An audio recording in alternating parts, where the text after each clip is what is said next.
Merci. Le Premier ministre va arriver vers 18h45, donc nous aurons 25 minutes de débat entre Haïm Corsia et donc Bernard-Henri Lévy. Donc cette journée a été placée, vous l'aurez compris, puisque ça a été répété plusieurs fois, sous le signe de l'universel à l'épreuve des identités. J'ai envie de reprendre un peu ce que disait au début le président israélien, Bernard-Henri Lévy. Je voudrais vous entendre là-dessus. En fait, la France, pour continuer sur ce thème, était un creuset sur dans lequel s'est fondu toutes les cultures, toutes les origines. Ce creuset est aujourd'hui mis à mal. Le symbole universel que pouvait représenter la France, justement, aujourd'hui est menacé. Ce qui est menacé, c'est pas tellement le creuset, c'est l'universalité de la parole française. Moi, je suis frappé dans le débat idéologique et dans le débat politique dans notre pays par la résignation d'un nombre grandissant des responsables ou de ceux qui parlent fort et haut à une parole française amoindrie. Je suis juif, je suis très heureux à ce titre de prendre la parole dans cette conférence de clôture, mais je suis français, heureux de l'être, fier de l'apport du judaïsme à l'identité française, fier de cette histoire que rappelait le président d'Israël qui va de Rachi à Marcel Proust en passant par les Tosafistes et qui a si fortement enrichi l'identité française, le modèle républicain français, le modèle de contrat social à la française ne seraient pas ce qu'ils sont sans des réflexions très anciennes qui datent du XVe, du XVIe siècle, autour de la République des Hébreux, autour du Livre des Rois. Donc toute cette histoire-là, qui est une histoire qui implique une parole universelle, qui s'adresse et qui provient d'un pays qui n'est grand, comme l'a dit un de nos aînés, que quand il s'adresse à un très grand nombre de peuples, à un très grand nombre de femmes et d'hommes à travers le monde, j'ai peur que cette histoire ne soit en train de s'éteindre doucement. C'est ça qui m'impressionne le plus. C'est pas le creuset. Oui, le creuset a toujours été, il y a toujours eu dans ce pays des hommes pour vomir les nouveaux venus. Il y a toujours eu des Français pour traiter d'autres Français de traîtres. Il y a toujours eu cela dans l'histoire de France. Mais ce qui est nouveau, c'est cette espèce d'abdication, je trouve, chez certains de nos responsables, cette abdication de l'universel. C'est ce qui me frappe le plus. Haïm Corsia. C'est dur de répondre après parce que je voudrais vous rassurer. Je sais que vous avez été blessé par cette insulte qu'on a tous pris. En tout cas, moi, j'ai pris pour ma part lorsque quelqu'un vous a traité de traître. Mais comme le président d'Israël vient de vous dire à peu de choses près, entre ici Bernard-Henri Lévy, qui vous a quasiment déjà fait rentrer au Panthéon, ça reste, le reste ne restera pas. En revanche, je voulais vraiment vous remercier pour votre question. Voilà, c'est un applaudissement pour Bernard Lévy. C'est une façon de vous dire que la salle vous soutient pour l'ensemble de votre œuvre et pour ce que vous êtes. Votre question, elle est formidable parce que creuset, vous avez parlé de creuset, c'est le nom en hébreu de la France. La France en hébreu s'appelle Tsarfat. C'est le creuset dans lequel l'orfèvre met des métaux différents. S'il manque un seul de ces métaux, l'alliage n'est plus parfait. Ce qu'avait dit d'ailleurs Manuel Valls lorsqu'il avait dit « La France sans les Juifs n'est plus la France », qu'on pourrait décliner pour toutes les identités multiples et diverses qui ont façonné le pays depuis toujours. Depuis toujours, l'enjeu a été de rassembler des gens différents. Clovis, en 496, se fait baptiser parce qu'il va utiliser la religion pour agréger des populations qui, entre elles, n'ont pas de point commun autre que le fait de vouloir créer un royaume. Et lui va utiliser cette fonction de la religion, celle qui tisse des liens religérés, qui tisse des liens entre les uns et les autres. Donc ce principe-là me semble essentiel et il perdure. C'est l'ADN de la France, c'est pas juste son nom. Le nom, c'est consubstantiellement ce qu'est la France. Il ne peut pas en être autrement. Et on a eu des hauts et des bas, mais avec Musset, dans un poème magnifique qui s'appelle « À la mi-carême », je dis, après, c'est incroyable, à la mi-carême, c'est après le carnaval, les roses vont éclore et sur les bords des talus, déjà le gazon apparaît. Bon, ça va. Il y a des petits soucis, mais après le carnaval, il y a toujours un temps de carnaval. Chez nous, ça ne s'appelle pas le carnaval, ça s'appelle autrement. Ce qui veut dire qu'il y a une forme de débordement. Mais la réalité de ce qu'est la France, elle reste. Et on le fait, on l'a bâti. Ici, je crois, il n'y a pas de consommateur de ce qu'est la France. On est producteur, on construit la France. Et c'est ça l'engagement qui est à la fois celui du CRIF et celui de toutes celles et tous ceux qui veulent être des citoyens engagés. Oui, mais c'est assez compliqué quand même. Parce que. Alors, si tout ne va pas bien, on fait en sorte que ça aille mieux, oui, le problème. J'entends bien. Mais alors, il y a une espèce d'idéologie qui est en train de se faufiler dans notre pays, qui nous revient en boomerang d'ailleurs, parce que ce sont certains intellectuels français qui l'avaient exporté aux États-Unis, et qui s'appelle le wokisme, qui s'appelle éveiller justement les minorités pour leur dire que l'histoire telle qu'on leur a racontée, ce n'était pas tout à fait cette histoire-là. Et on voit qu'en France, ce courant de pensée arrive en masse, pénètre notre pays. Pour ceux qui ne le sauraient pas d'ailleurs, en Afrique, il fait des ravages dans les grands centres urbains. Qu'est-ce qu'on peut faire contre ça, Bernard-Henri Lévy? Parce que ça, c'est quand même assez grave. D'abord, je ne suis pas si pessimiste que vous, cher Yves Tréhard. Je crois que le wokisme, on en parle beaucoup dans les journaux et on a raison de le faire. Je ne suis pas sûr qu'il soit dans la réalité du pays si puissant que vous le dites. Je ne crois pas. Deuxièmement, le wokisme qui veut dire s'éveiller, en vérité, ça veut dire s'endormir. Les wokiens sont des endormis. Pourquoi? Parce que le cœur de l'idéologie du wokisme, c'est chacun chez soi, chacun enfermé dans son identité, surtout plus d'intranquillité, surtout plus de communication entre les parts diverses qui font notre identité à chacun.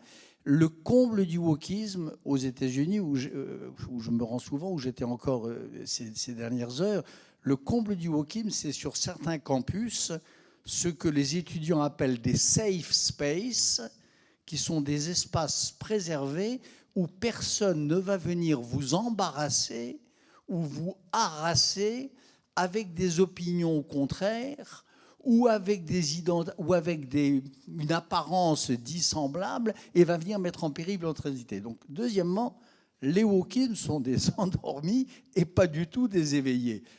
Moi, j'ai été un éveillé. Nous sommes ici des éveillés. Je le suis toujours, nous le sommes toujours. C'est autre chose. L'éveil. L'éveil, c'est cette intranquillité qui, pour le coup, est une des caractéristiques aussi, d'ailleurs, de la pensée juive. Après, troisième point, ceux qui sont gagnés par cette idée-là, c'est-à-dire ceux qui sont gagnés par l'idée qu'on ne peut combattre le racisme que si l'on est soi-même racisé, ceux qui sont gagnés par l'idée que l'on ne peut être féministe que si on est une femme offensée, ceux-là, il faut les combattre sans répit, parce que c'est le contraire de l'engagement, parce que c'est le contraire de l'empathie et de la compassion, parce que c'est le contraire de l'humanité. Ce courant wokien, en effet, qui nous vient à plus bas bruit qu'on ne le croit des États-Unis, est quelque chose qui va vraiment contre les principes les plus fondamentaux, les plus essentiels de l'humanisme. Alors, Haïm Corsia, à l'opposé du wokisme, parce qu'il lutte d'ailleurs contre ce wokisme-là, il y a ceux qui défendent une idée qu'on peut appeler, alors certains l'appellent souverainiste, d'autres l'appellent nationaliste, qui, en cette période de pré-campagne électorale, est assez forte.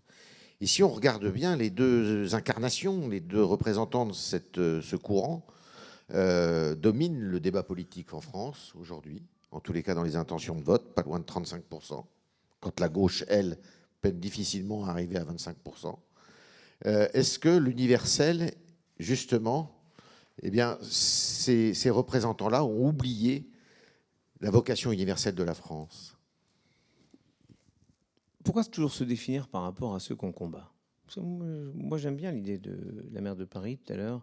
Anne Hidalgo expliquait, il faut qu'on s'organise. Et moi, je pourrais vous donner 100, 200, autant d'exemples que vous voulez, de ces combats qui visent à affirmer quelque chose d'évident, mais simple, mais qu'il faut rappeler.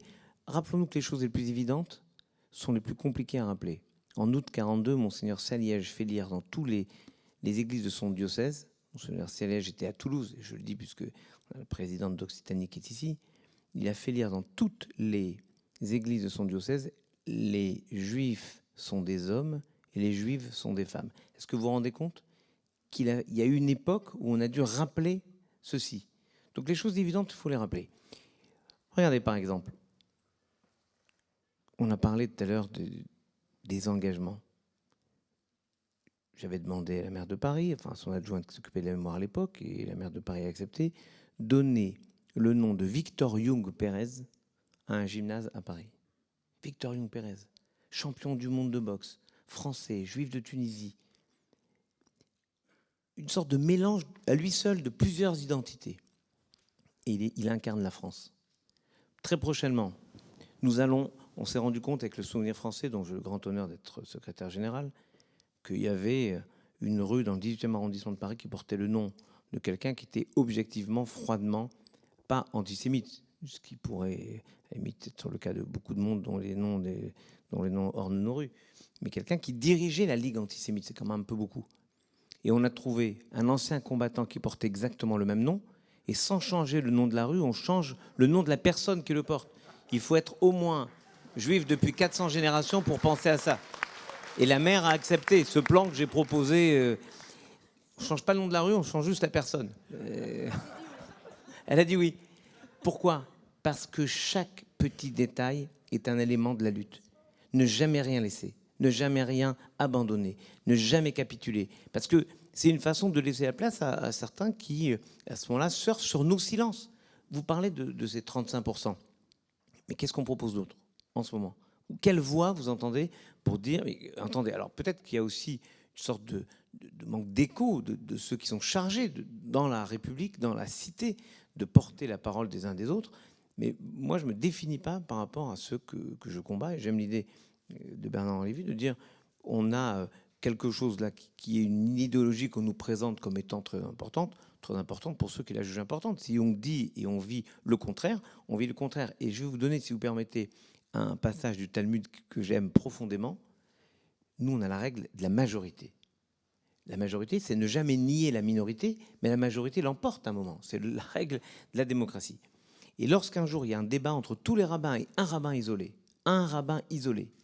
il dit si j'ai raison, qu'une voix sort du ciel et dit que j'ai raison. Une voix sort du ciel et dit Rabbi Eliezer ben Orkenos a raison. Et là, le rabbin qui dirige la majorité des rabbins, Rabbi Yehoshua, se dresse et dit stop, la Torah n'est pas dans les cieux. Une fois qu'on a des règles de vie en commun, ces règles, on les applique. Et donc, c'est la règle de la majorité. Une fois que la majorité choisit un destin, alors à ce moment-là, on fait attention aux uns aux autres. Mais ce n'est jamais les minorités qui imposent, y compris les minorités à 35%. Elles n'imposent pas une façon de penser à la majorité. Alors justement, Bernard-Henri Lévy vient à l'idée, le président de Gaulle disait « j'ai une certaine idée de la France ». C'est le début de ses mémoires de guerre. Et un jour de 1965, pendant l'élection présidentielle, Michel Droit, journaliste, lui demande « c'est quoi une certaine idée de la France ?» Et il déroule. Et en fait, on s'aperçoit qu'il parle de la France, beaucoup plus que des Français. Est-ce qu'aujourd'hui, nos hommes politiques et nos responsables parlent pas assez de la France, au sens où la France c'est un projet, c'est une nation, c'est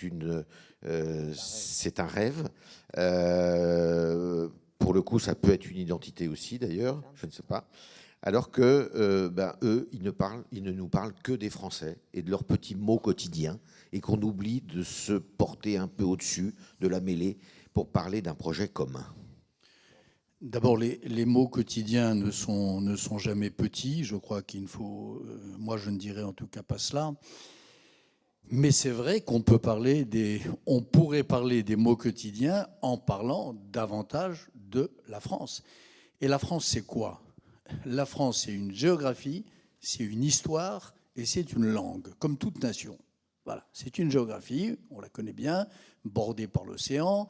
C'est une histoire, ce moment extraordinaire qui est le moment Clovis, dont le grand rabbin vient de nous rappeler tout à l'heure l'histoire, ce prince, ce barbare franc qui décide de se convertir au catholicisme et qui décide de se convertir à la religion du peuple vaincu, de la romanité expirante. Et puis, c'est une langue. Et c'est une langue qui est riche de toute une littérature, de toute une mémoire populaire et de toute une mémoire des écrivains.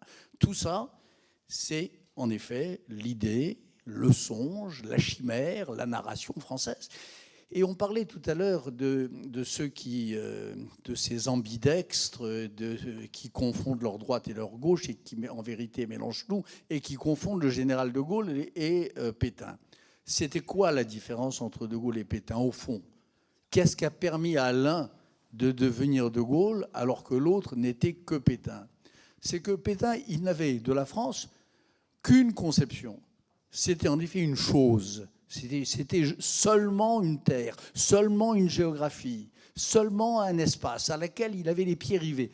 De Gaulle, ce qui lui a permis d'opérer ce geste incroyable, cet acte de rupture absolue, ça a été que, pour lui, la France, même si 35% des Français étaient contre, même si 51% des Français étaient contre, même si 95%, même si tous les Français, moins 18 000, le 18 juin 40, étaient contre, la France, c'était aussi et d'abord pour lui une idée. Voilà. Si on n'est pas convaincu de ça, si on n'est pas convaincu que la France est d'abord une idée et que même dans les moments de tempête, même dans les moments où cette idée semble foulée aux pieds, même si on a l'impression que les sots et les cruels la couvrent de crachats, si on n'a pas le sentiment qu'elle est cette princesse belle et splendide, alors je crois qu'on est à côté de ce qu'est en vérité ce pays. Donc oui, bien sûr, c'est vrai, on manque cruellement aujourd'hui dans le débat français, mais pas seulement chez les politiques, aussi chez tous ceux qui font le débat, on manque en effet cruellement de cette idée sans laquelle la France n'est pas la France. Madame Corsia, sur ce sujet. Je vais faire ce que j'avais prévu de faire, écouter Bernard Lévy et dire « il a raison ». C'est un peu facile, ça. Non, mais c'est vrai. Je partage parfaitement sa vision d'une langue, d'une littérature et qui nous ancre dans des histoires qui sont véritables, l'histoire du pays ou des histoires qui sont des histoires qui nous construisent, toute la littérature d'Hugo, de Dumas, enfin toute la littérature qui nous fait vibrer à l'unisson avec un Français partout dans le monde. Mais je reprendrai juste votre idée que je trouve vraiment merveilleuse, c'est que De Gaulle, pour percevoir et conserver cette idée de la France, il a dû s'en extraire, aller à Londres, de l'extérieur. Et c'est quand on est à l'extérieur qu'on perçoit ce qu'elle peut nous manquer. Et je me dis, au fond, dans un monde qui bouge beaucoup, vous avez même vu que le président israélien invitait la communauté juive de France à aller en Israël. C'est ce qui engage à bouger, c'est formidable. Je crois que quand on est loin de la France, on perçoit ce qu'elle peut représenter, non seulement pour nous, dans un manque, mais pour le monde entier. Et parfois, elle est plus belle dans les yeux des autres que dans nos yeux. Et moi, je me dis, quel dommage de ne pas entendre, percevoir, voir ce qu'elle peut représenter encore partout dans le monde. Oui, elle n'a peut-être pas la place qu'elle avait dans la diplomatie mondiale au XVIIIe, au XIXe siècle. OK. Mais elle incarne, la France, elle incarne un rêve, elle incarne une espérance. Et incarner une espérance, c'est un modèle de vie très juif. Une espérance, c'est pas terrible, peut-être, mais on va construire cette espérance. C'est une direction. On va vers. Et dès qu'on va vers, on est en mouvement et ça me rassure. Alors, un projet, c'est intégré. On n'arrive pas à intégrer aujourd'hui, si?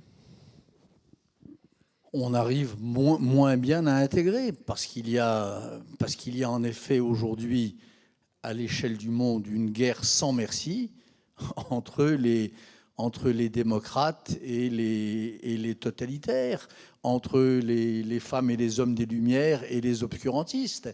Et cette bataille-là, elle a un effet en France, c'est qu'il y a des femmes et surtout des hommes d'ailleurs qui luttent de toutes leurs forces contre leur intégration. Vous avez, au sein de la communauté musulmane, vous avez à la fois une immense volonté d'intégration, dont je suis absolument convaincu aujourd'hui qu'elle est majoritaire. Mais vous avez une minorité d'incendiaires des âmes, une minorité de combattants de la barbarie qui les invite à ne pas s'intégrer, qui invitent leurs femmes, leurs sœurs, leurs filles à s'emprisonner derrière des prisons de tissu, qui les invitent à mettre une loi sacrée au-dessus de la loi de la République. Donc évidemment, ça c'est un phénomène nouveau. Il y a des fauteurs de haine. Il y a des incendiaires des intelligences et des esprits. Il y a des gens qui font obstacle à l'intégration, qui se battent contre. Ben, il faut que la République, en gardant les mêmes principes, qui n'ont pas si mal marché jusqu'à présent, y compris dans des moments d'ailleurs où la situation autour de laquelle nous tournons depuis un moment, sans vraiment l'aborder, était bien plus compliquée encore qu'aujourd'hui, il faut que ces principes-là soient portés avec plus de force et plus de détermination. Donc ce n'est pas l'intégration, ce n'est pas l'idéal d'intégration qui est en question. Il est toujours opportun. Il est toujours le principe même de se creuser Sarfat, qui est la définition de la France. Ça n'est pas le refus d'une majorité des populations que nous accueillons qui est en cause. Je ne crois pas que ce refus soit majoritaire.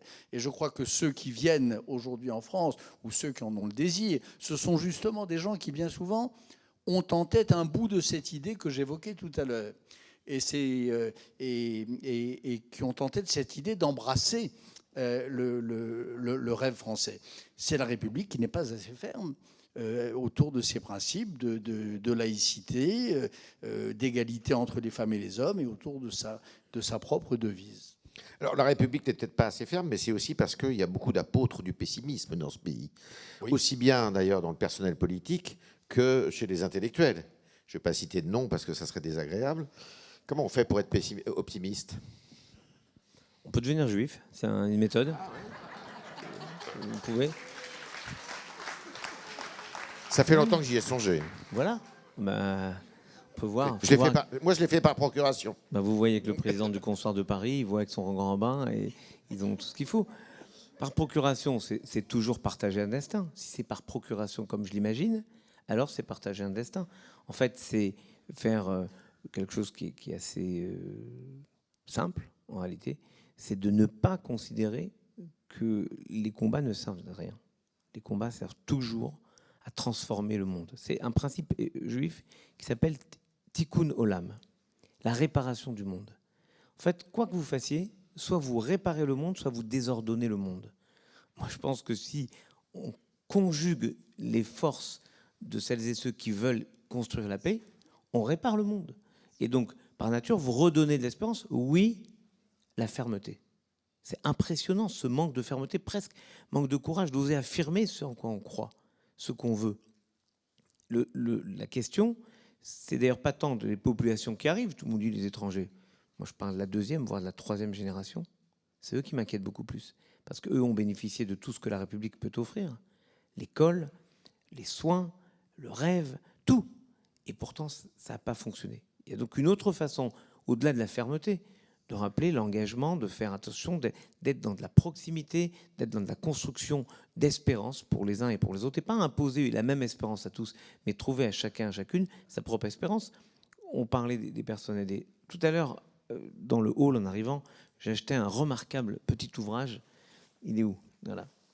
Je l'ai acheté là, en passant, 9 €. Je le dis parce que c'est très bien. Et que l'auteur doit être dans la salle juste devant moi normalement. 9 €, voilà. Je l'ai acheté. Le manifeste contre le terrorisme islamiste Écoutez-moi. Signé de Shems Eddine Hafiz, recteur de la mosquée de Paris. Vous oubliez, cher Bernard-Henri Lévy, que si le recteur de la mosquée de Paris est là, c'est qu'il y a une mosquée de Paris. Elle a été construite par la République. La République.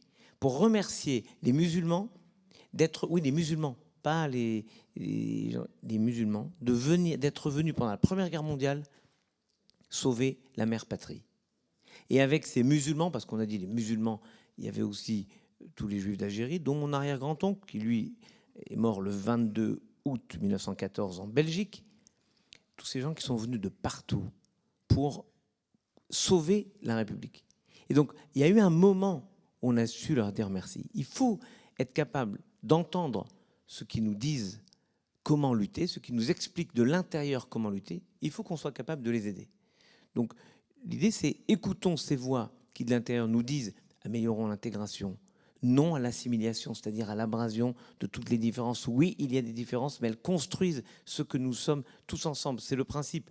Il y a des identités diverses qui construisent un universel qui s'appelle la France et un autre universel qui s'appelle l'humanité. Et aucune façon de se voir légèrement différent ne peut empêcher d'être ensemble. Et donc, c'est bien le principe qui, pour moi, est essentiel.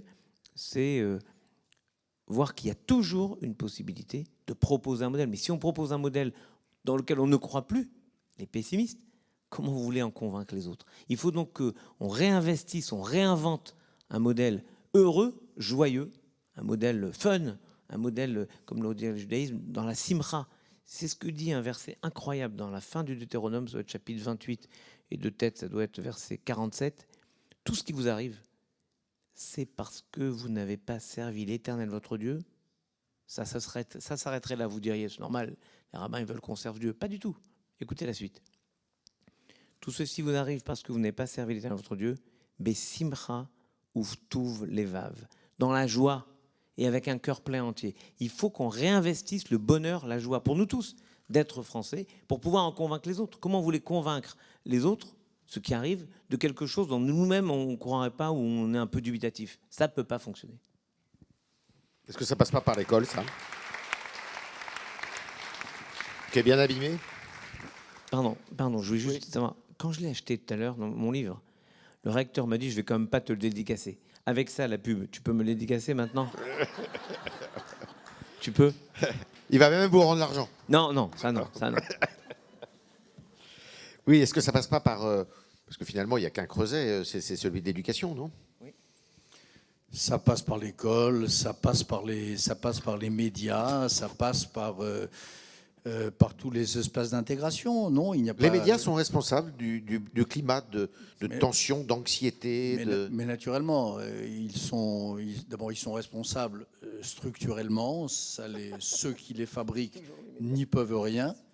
Il y a là un nouveau régime d'anxiété médiatique, d'urgence, d'imminence, de traitement à chaud de l'actualité, d'absence de recul, d'une nouvelle qui chasse l'autre, qui sont générateurs d'une terrifiante anxiété. Et puis, oui, il y a des bulles médiatiques par moment dont on a le sentiment qu'elles font beaucoup pour faire croître ce qui est sous la bulle, quoi. Voilà, je veux pas le qualifier. Donc tout ça est responsable. Mais vous savez, le fond de l'affaire, cher Yves Tréhard, nous vivons aujourd'hui quelque chose qui n'est pas si singulier. Nous vivons la troisième, dans l'histoire de France, la troisième grande crise de l'idéal républicain et de l'idéal démocratique et des principes libéraux. Troisième grande crise. La première grande crise, c'était celle de l'époque de l'affaire Dreyfus. La seconde, c'était les années 30. La troisième, c'est aujourd'hui. Le point commun de ces trois crises, en tout cas les deux premières, on les connaît bien, elles ont été analysées par les historiens, on en a fait à peu près le tour. C'est, encore une fois, c'est pas tellement la virulence des adversaires, c'est le découragement des amis. Ce qui vraiment a fait le deuil de la France dans les années 30, ce qui a fait que l'extrême droite et l'extrême gauche, d'ailleurs, qui se sont finalement rejoints dans des institutions avant la guerre de 14, bref, ont dépassé les 30-35. C'était la majorité de la France. Avant 14, il n'y avait pas de sondage, mais il y avait probablement une majorité de gens qui se reconnaissaient dans les idées extrémistes. C'est quoi? C'est le découragement des républicains.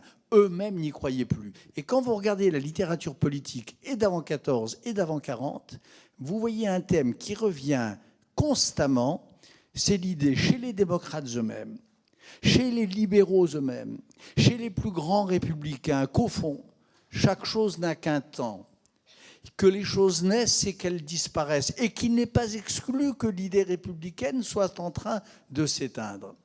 Et dans l'histoire des intellectuels français, par exemple, que je connais bien, combien d'intellectuels, dans les époques les plus sombres, ont vraiment défendu les idéaux de république, de démocratie et de liberté? Vous avez Albert Camus, vous avez Julien Bindard, vous en avez, ils se comptent sur le doigt d'une main. Mais la majorité n'en était pas. Donc, attention à la fatigue de la liberté, à la fatigue de la démocratie, à la fatigue de la République, qui sont bien plus responsables encore de la situation que leurs propres adversaires. Merci, je salue le Premier ministre qui vient de nous rejoindre. Je vais vous demander à vous deux, à l'issue de ce débat qui était fort intéressant et qu'on aurait voulu continuer encore des heures et des heures. Alors, c'est la formule qui veut ça, c'est un peu réducteur, mais une petite minute de conclusion avant qu'on ne se sépare. Chacun. Haïm Corsia. Bon, il faut savoir qu'il est impossible de conclure ce débat. Soyez optimiste. Oui, moi, je le suis toujours, donc je ne vais pas changer. Et je voudrais répondre à Bernard-Henri Lévy sur cette inquiétude sur la fatigue des démocraties par deux choses. D'abord, une boutade, mais qui n'en est pas vraiment une. J'ai connu un ancien président de la République, je ne vous dirai pas lequel, qui avait l'habitude, lorsqu'on lui disait « portez-vous bien », de répondre « sinon, faites-vous porter par les autres ». En gros, qu'est-ce que ça veut dire? Je crois que je l'ai reconnu. Non, mais je n'ai pas lequel. En revanche, plus sérieusement, mais à peine, vous savez, dans la Bible, cher Bernard-Henri Lévy, vous qui l'interprétez et qui la lisez, notamment, je ne reviens pas sur ce texte incroyable que vous avez écrit sur la guerre entre les 4 rois et les 5 rois. Qu'est-ce qui se passe? Une guerre, un affrontement. Il y a un moment où dans les guerres, les affrontements, on est épuisé. Et Moïse, lorsqu'il demande au peuple de combattre contre des ennemis, lève les bras et le peuple gagne. Et Moïse est épuisé, il baisse les bras. Comme parfois ça peut arriver à chacun, à chacune d'entre nous. Qu'est-ce qui se passe? Aaron, son frère, et Hour, son beau-frère, viennent chacun d'un côté et lui tiennent les bras levés. C'est-à-dire que si on est fatigué, il faut savoir que nous ne sommes pas seuls. Au fond, quelle est l'inquiétude majeure? C'est de se sentir seul et de considérer qu'on a la pointe du combat et que si on ne le fait pas, personne ne le fera. C'est pas vrai. Si on n'en peut plus, d'autres nous aideront et d'autres nous accompagneront. Il y a beaucoup plus de monde qui rêve de défendre cette idée de la République que de personnes qui savent l'histoire. Au fond, chacun, même ceux qui votent, même les 35% dont vous parliez tout à l'heure, connaissent l'histoire. Citez-moi un régime dans le monde où les extrêmes d'un côté ou de l'autre ont emmené du bonheur pour un peuple. Jamais. Et c'est une sorte de connaissance profonde qui viendra, je l'espère, si on montre cet optimisme et ce destin, ce rêve qu'incarne la France, qu'incarne la République, qui viendra à un moment convaincre les uns et les autres que les votes pour les extrêmes, c'est-à-dire la destruction de ce rêve qu'est la France, cette France qui pousse à l'universel, eh bien, ça les motivera pour entraîner d'autres à combattre et pour nous permettre, ceux qui veulent mener ce combat, de le poursuivre et de l'emporter. Merci beaucoup. Bernard-Henri, brièvement. Écoutez, c'est à mon tour de renvoyer au grand rabbin le compliment et de dire qu'au fond, je n'ai pas grand-chose à ajouter à ce qu'il vient de dire. Lorsque Moïse, en effet, baisse les bras, lorsqu'il redescend du mont Sinaï et qu'il se trouve face à cette conspiration insensée de Corée et des siens et des 250 fripouilles qui ont pris le pouvoir en son absence, il est prêt, en effet, il baisse les bras.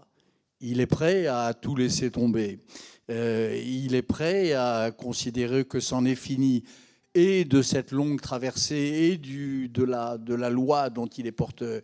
Et puis, en effet, il se passe cet événement, ce que vous disiez en commençant, portez-vous les uns les autres. C'est pas bien se porter ou se laisser porter, c'est se porter les uns les autres. Et ça s'appelle quoi?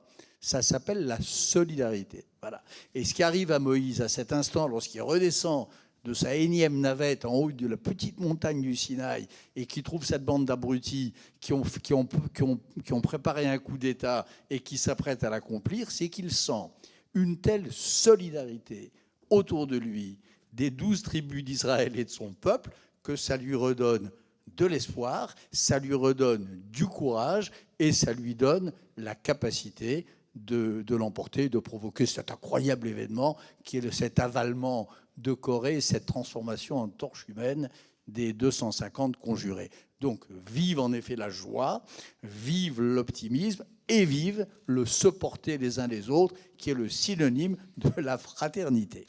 Merci beaucoup, bravo, bravo à vous deux. Merci, merci.